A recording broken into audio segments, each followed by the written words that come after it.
बुढ़ापे में माँ बाप को दुख देने वाले को परमात्मा कौन सा दंड देते हैं? दोस्तों, कहते हैं भगवान से भी बड़ा माँ का कर्ज होता है, और उस कर्ज को चुकाने की बजाय मनुष्य उससे मुंह मोड़ ले तो ऐसे मनुष्य को भगवान कैसे माफ कर सकते हैं? आज की ज्ञान चर्चा में मैं आपको बताने जा रहा हूं एक ऐसे ही कलयुगी औलाद की कहानी। किस तरह उसने अपनी बेसहारा बूढ़ी माँ को अकेला मरने के लिए छोड़ दिया। लोग इतने खुदगर्ज कैसे बन जाते हैं? वो क्यों अपने कर्तव्यों से भौमिक होकर भाग जाते हैं? तो चलिए शुरू करते हैं आज की ये दिल को रूला देने वाली कहानी। नमस्कार दोस्तों, स्वागत है आपका हमारे चैनल मिस्टिकल स्टोरी ज्ञान में। एक बार फिर से मैं हाजिर हूं आपकी सेवा में एक नई ज्ञान चर्चा के साथ। दोस्तों, वीडियो शुरू करने से पहले अगर आप हमारे चैनल पर पहली बार आए हैं तो चैनल को सब्सक्राइब कर दीजिए और बेल आइकन पर क्लिक करके नोटिफिकेशन को ऑल पर क्लिक कर दीजिए। तो आपका ज्यादा समय न लेते हुए चलते हैं आज की इस कहानी की तरफ कि कैसे एक माँ का बेटा अपनी माँ को विदेश ले जाने के लिए घर आता है और घर, मकान, धन संपत्ति सब बेचकर अपनी माँ को अपने साथ ले जाने के लिए एयरपोर्ट ले जाता है, और एयरपोर्ट जाने के बाद अपनी माँ को वहीं छोड़कर पैसा लेकर सीधा विदेश के लिए प्रस्थान कर जाता है। अब उस माँ के जीवन में दुख के अलावा कुछ नहीं बचता है। दोस्तों, ये कहानी बहुत दर्द भरी है। एक समय की बात है, किसी शहर में एक पति और पत्नी रहा करते थे। उनका एक बेटा था। उस बेटे के अलावा और कोई संतान नहीं थी। पति जो था वो प्राइवेट नौकरी किया करता था, जिससे उसका जीवन चल रहा था, और उसी नौकरी से उसने शहर में एक अच्छा मकान भी बना लिया था। बहुत आराम से उन तीनों का जीवन कट रहा था। दोस्तों, कहते हैं ना कि जब वक्त की मार पड़ती है तो उसे कोई नहीं बचा पाता। धीरे धीरे समय गुजरता गया। एक दिन उस स्त्री के पति का देहांत हो गया। उस परिवार को चलाने वाला जो मुखिया था वो दुनिया छोड़कर चला गया। कहते हैं मृत्यु तो अटल सत्य है, एक ना एक दिन सभी को आती है, पर मृत्यु जब ऐसे वक्त पर आ जाती है तो बड़ा दुख होता है। मनुष्य जब अपनी जिम्मेदारियों को निभा कर जाता है तो इतना दुख नहीं होता। जब वो बीच मझधार में ही परिवार को छोड़कर जाता है तब परेशानियों का सामना करना पड़ता है। दोस्तों, उस सुहागन स्त्री का जीवन एक विधवा स्त्री के जीवन में बदल गया और उसकी जिंदगी में अंधेरा ही अंधेरा हो गया। जब वो चारों तरफ देखती थी तो उसे कुछ नजर नहीं आता था। उसके मन में विचार आने लगे कि मैं भी इस दुनिया को छोड़कर चली जाऊं। लेकिन जब उसने अपने बच्चे को देखा तो सोचने लगी कि मेरे बिना इस बच्चे का भी तो इस दुनिया में कोई नहीं है। मुझे ना चाहते हुए भी अपने बच्चे के लिए जीना होगा। दोस्तों, उसने अपने बच्चे पर ही आस लगाई और विचार किया कि मैं अपने बच्चे को पढ़ा लिखाकर कामयाब बनाऊंगी। पढ़ लिखकर जब उसे अच्छी नौकरी मिल जाएगी तो मेरी ये दुख भरी जिंदगी सुख में बदल जाएगी, और जब मेरा बेटा जवान होगा और उसकी शादी किसी अच्छी लड़की से होगी तो मुझे बहुत खुशी होगी। वो मेरे लिए एक बहू ले आएगा। बहू मेरा खूब ख्याल रखेगी, मेरी खूब सेवा करेगी, तब हमारे जीवन में फिर से सुख शांति लौट आएगी। दोस्तों, ये सोचने के बाद वो माँ अपने बच्चे की अच्छे से देखभाल करने लगती है, उसे अच्छे स्कूल में पढ़ाती है।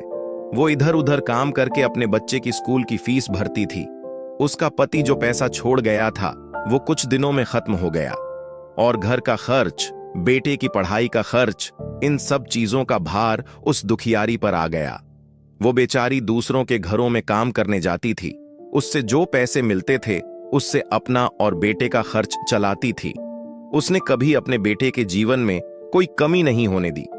वो अपने लिए कपड़े नहीं बनवाती थी, फटे पुराने कपड़ों से काम चला लेती थी, पर अपने बेटे के लिए नए नए कपड़े लाती थी। उसने हजारों दुख उठाए, लोगों के घरों में झाड़ू पोछा किया, और कुछ तो उसके पास था नहीं, सिर्फ एक मकान था जो उसके पति बनाकर गए थे। दोस्तों, अब वो मकान कहां तक रोटी देता, इसलिए उसने दूसरों के घरों में नौकरी करना, झाड़ू पोछा करना शुरू कर दिया। जैसे तैसे करके अपने बच्चे की परवरिश करती रही। धीरे धीरे बच्चा जवान हो गया, और बच्चा जब जवान हो गया तो उसने इतनी मेहनत से पढ़ाई की कि सारी डिग्रियां उसे प्राप्त हो गईं। कुछ समय बाद लड़के ने उसी शहर में एक प्राइवेट नौकरी ढूंढ ली। उसने सोचा कि मेरी माँ ने दूसरों के घरों में काम करके मुझे पढ़ाया लिखाया है, अब जब मैं कुछ काम करूंगा तो मेरी माँ का बोझ भी हल्का हो जाएगा। दोस्तों, वो लड़का अब नौकरी करता है। इधर धीरे धीरे माँ बूढ़ी हो चली थी। वे दोनों प्राणी बड़े प्रेम से वहां रह रहे थे। इसी तरह से कुछ दिन बीत गए। एक दिन उस लड़के ने सोचा कि यहाँ के मुकाबले अमेरिका में बहुत अच्छे पैसे मिलते हैं। क्यों ना मुझे अमेरिका में कोई नौकरी करनी चाहिए। यदि मैं वहां नौकरी करूंगा तो जल्द ही बहुत बड़ा आदमी बन जाऊंगा। दोस्तों, अब वो अपनी मां से कहता है कि मां, अब मैं अमेरिका में नौकरी करने के लिए जा रहा हूं, तो मुझे आज्ञा दे दो। वहां जाकर मैं कुछ दिन तक काम करूंगा। उसके बाद मैं तुम्हें भी यहां से अमेरिका बुला ले जाऊंगा। कुछ दिन की बात है, तब तक तुम यहीं रहकर अपना ख्याल रखना और मैं जल्द ही वहां से लौट कर आऊंगा, तुम्हें यहां से ले जाऊंगा। दोस्तों, मां की इच्छा बिल्कुल नहीं थी कि उसका बेटा उसे छोड़कर विदेश जाए, क्योंकि बुढ़ापे में एक वही उसका सहारा था। अब वो और भी बूढ़ी हो चली थी। मां ने उसे मना भी किया, लेकिन बेटा कहने लगा, नहीं मां, तू चिंता मत कर। मैं बहुत सारा पैसा कमाऊंगा, उसके बाद मैं घर आऊंगा, तब मैं अपना विवाह करूंगा। फिर तुम्हें किसी बात का कोई दुख नहीं रहेगा। फिर हम दोनों मिलकर तुम्हारी खूब सेवा किया करेंगे। दोस्तों, अपने बच्चों के सुंदर भविष्य के सपने देखने वाली मां ने ज्यादा मना करके उसका दिल तोड़ना नहीं चाहा। मां ने उसे जाने की आज्ञा दे दी। वो बेटा अपनी मां को घर पर छोड़कर उसी दिन अमेरिका चला गया और वहां जाकर नौकरी करने लगा। कुछ दिनों में उसने खूब सारा पैसा कमा लिया। पैसों की चकाचौंध में वो ऐसा उलझा कि वहां से अपनी मां को फोन करना भी भूल गया। वो ये भूल गया कि उसकी एक बूढ़ी मां उससे हजारों किलोमीटर दूर उसके आने की प्रतीक्षा कर रही है। बेटे के अलावा उसका इस दुनिया में था ही कौन। बेटा ही उसकी सबसे बड़ी खुशी था। वही उसके जीने की उम्मीद था, वरना वो तो तभी मर गई थी जब उसका पति दुनिया छोड़कर चला गया था। दोस्तों, इस तरह उसके बेटे को वहां रहते हुए 2 साल बीत गए थे। अमेरिका में उसे एक सुंदर सी लड़की मिल जाती है और उसी लड़की से वो अपना विवाह कर लेता है और वहीं रहने लगता है। जब उसने शादी कर ली, तब एक दिन उसने अपनी मां को फोन लगाया।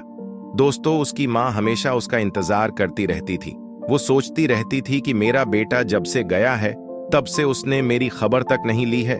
पता नहीं वो कैसा होगा, वो ठीक है भी या नहीं। वो हर वक्त बैठी अपने बेटे के फोन का इंतजार करती रहती थी। दोस्तों, एक दिन उसने अपनी मां को फोन किया और जैसे ही उसने मां को बताया कि मां, मैं तेरा बेटा रवि बोल रहा हूं, अपने बेटे की आवाज सुनते ही उस मां को ऐसा लगा जैसे किसी ने उसके कानों में अमृत की बूंदें डाल दी हों। खुशी से उस मां का हृदय प्रफुल्लित हो उठा। खुशी से उसकी आंखें भर आईं। एकदम से पूछने लगी, बेटा तू कैसा है? तू जब से गया है तब से मेरी खबर तक नहीं ली। अच्छा तू बता, तुझे कोई परेशानी तो नहीं है? तुझे कोई दुख तो नहीं है? बेटा कहने लगा, मां मुझे कोई परेशानी नहीं है, कोई दुख नहीं है। तू बता, तू कैसी है? तो मां कहती है, मैं ठीक हूं। आज तेरा फोन आ गया तो और ज्यादा अच्छी हो गई। बेटा तू अपना ख्याल रखना। और मेरे पास कब आएगा?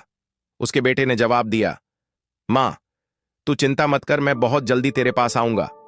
और यही बताने के लिए मैंने तेरे पास फोन किया है कि मैं बहुत जल्दी आने वाला हूं। और मां, मैंने यहां एक बहुत सुंदर लड़की से विवाह भी कर लिया है।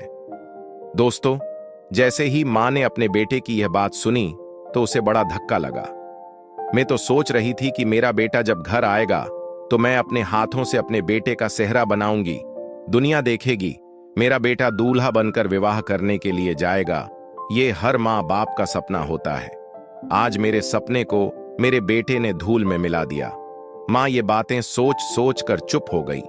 उधर रवि पूछता है, मां तुम चुप क्यों हो गई? क्या मेरी शादी की बात सुनकर तुम्हें खुशी नहीं हुई?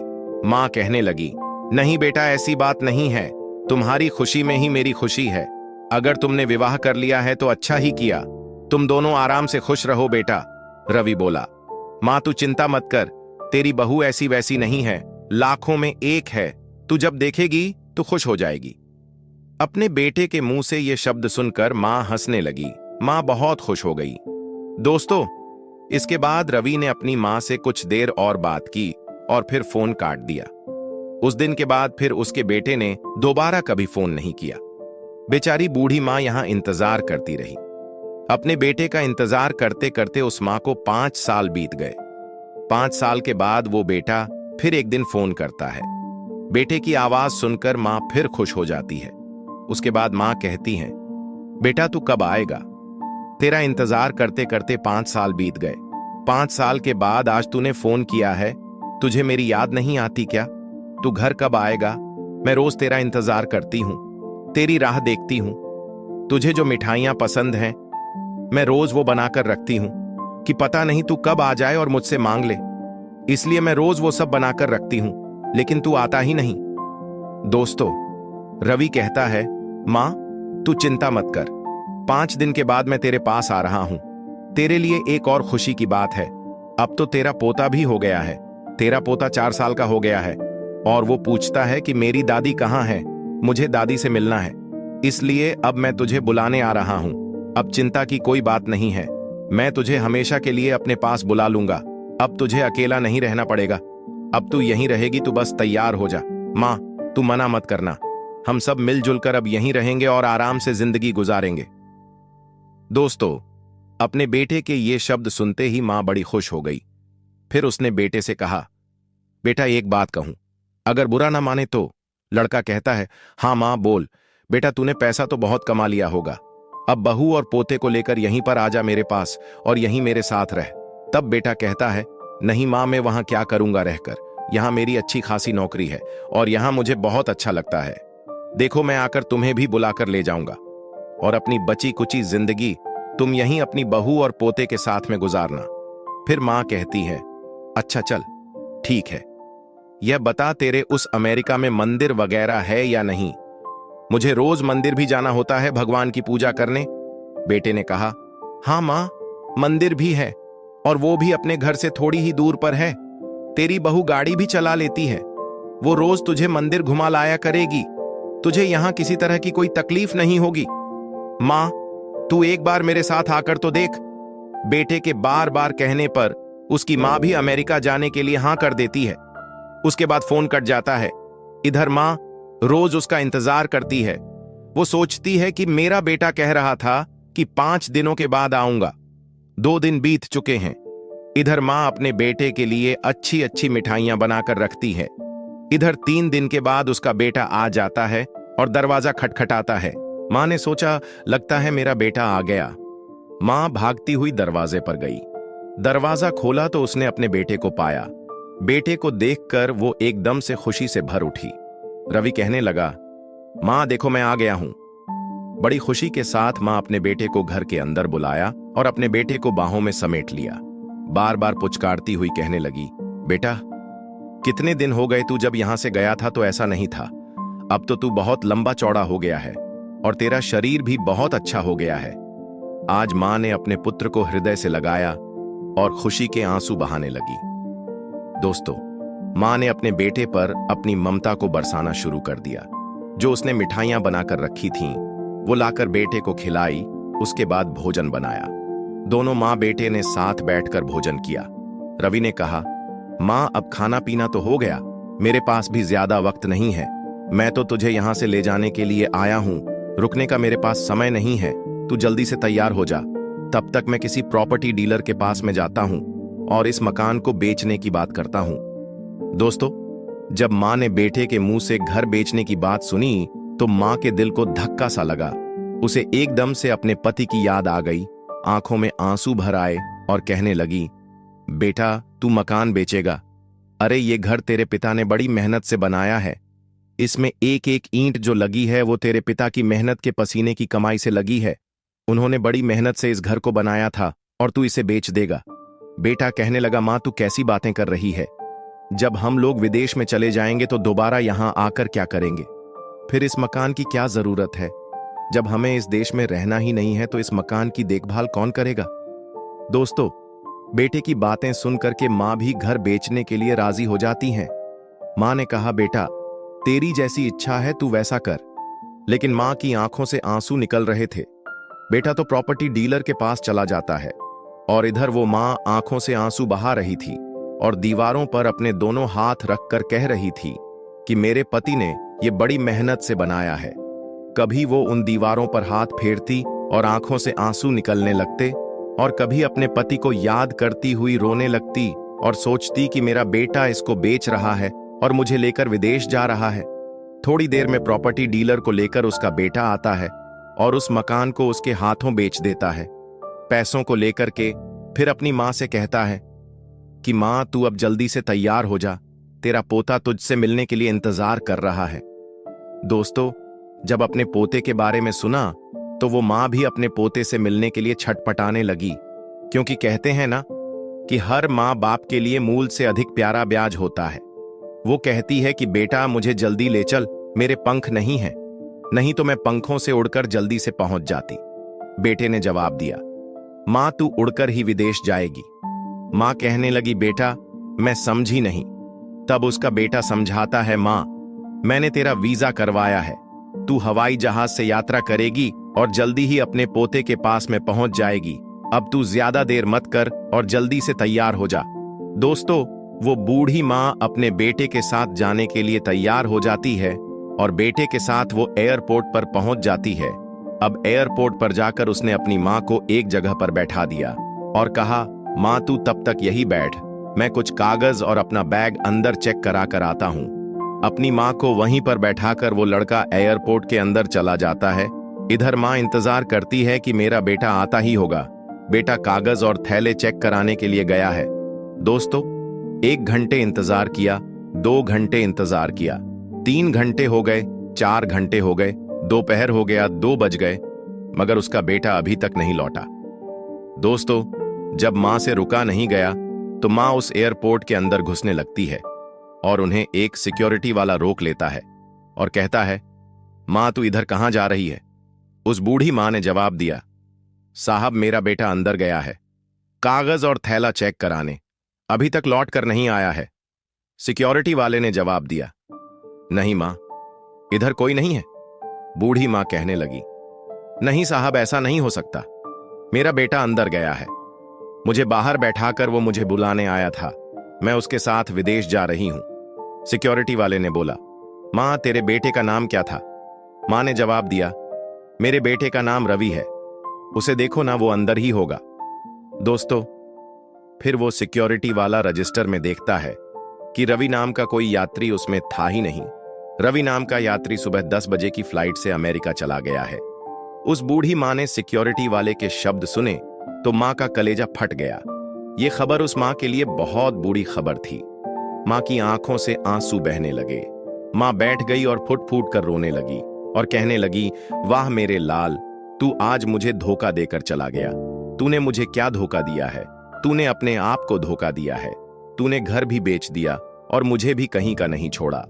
मेरे पति के हाथों का बना हुआ घर बेच गया और मुझे दर दर की ठोकरें खाने के लिए छोड़ गया। अब मैं कहां जाऊंगी?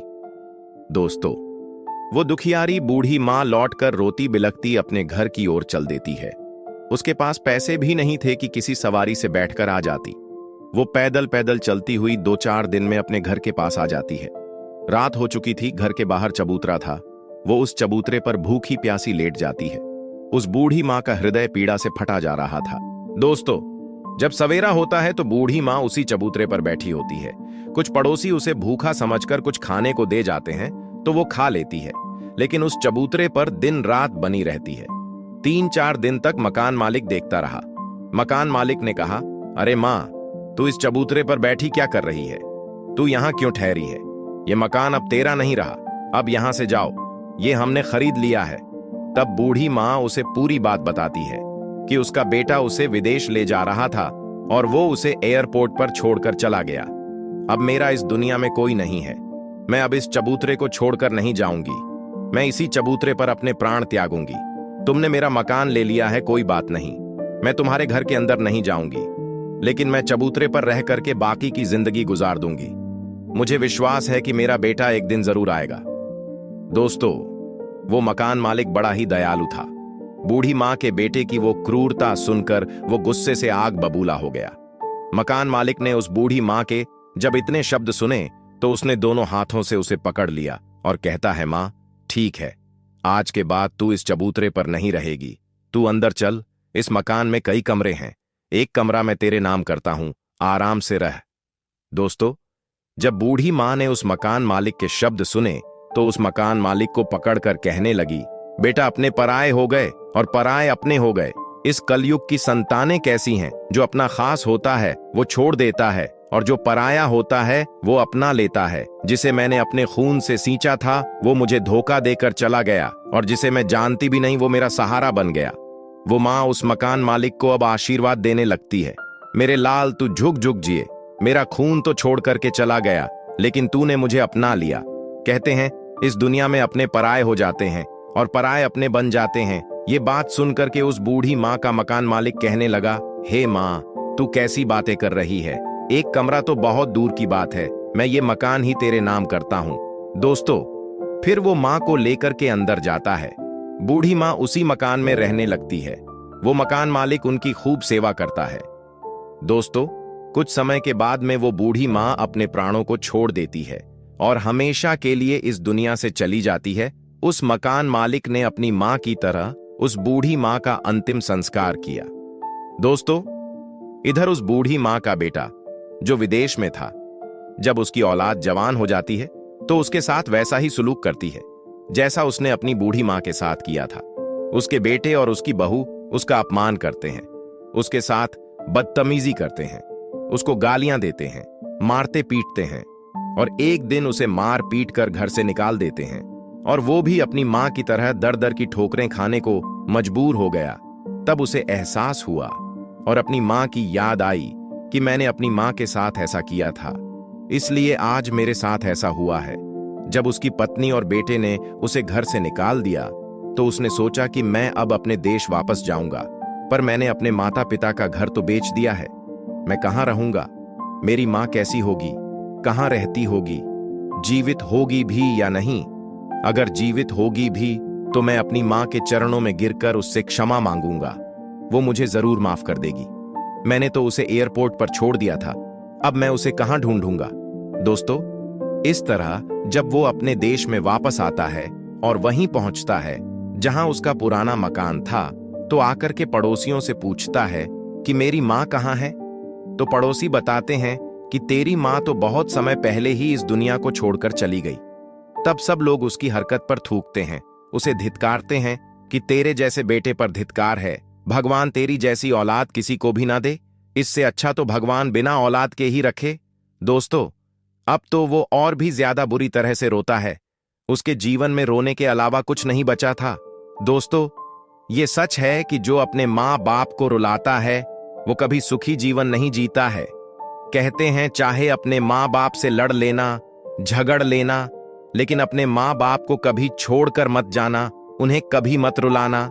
अगर तुम अपने जीवन दाता को ही रुलाओगे तो तुम्हारे जीवन में कभी सुख शांति नहीं आएगी। तुम्हारी औलाद भी कभी तुम्हारे साथ माँ बाप जैसा सलूक नहीं करेगी। ये तो बदला है। यदि तुम अपने माँ बाप की सेवा करोगे, तुम्हारी औलाद भी तुम्हारी सेवा करेगी। आप जिंदगी में चाहे कितने ही ऊंचे उठ जाना, लेकिन अपने दिल के कोने में अपने इन भगवानों का स्थान जरूर बनाकर रखना। माँ बाप औलाद के भगवान होते हैं। जिसने जिंदगी भर अपने माता पिता का स्थान अपने दिल में बनाकर रखा है, उसने इस संसार में सब कुछ पाया है। जिसने माँ बाप को ठुकराया है, उसे उसकी औलाद ने भी ठुकराया है। यही इस दुनिया की सच्चाई है, यही इस संसार का नियम है। दोस्तों, मैं उम्मीद करता हूं कि यह कहानी आपको पसंद आई होगी और आज आप लोगों ने जिंदगी का सबसे बड़ा सबक सीखा होगा। तो दोस्तों, कहानी अच्छी लगी हो तो वीडियो को लाइक कर देना, और अभी तक अगर चैनल को सब्सक्राइब नहीं किया है तो चैनल को सब्सक्राइब जरूर कर देना। आपका सपोर्ट हमारे लिए बहुत जरूरी है। तो मिलते हैं अगली ज्ञान चर्चा में नई कहानी के साथ। तब तक के लिए नमस्कार, धन्यवाद।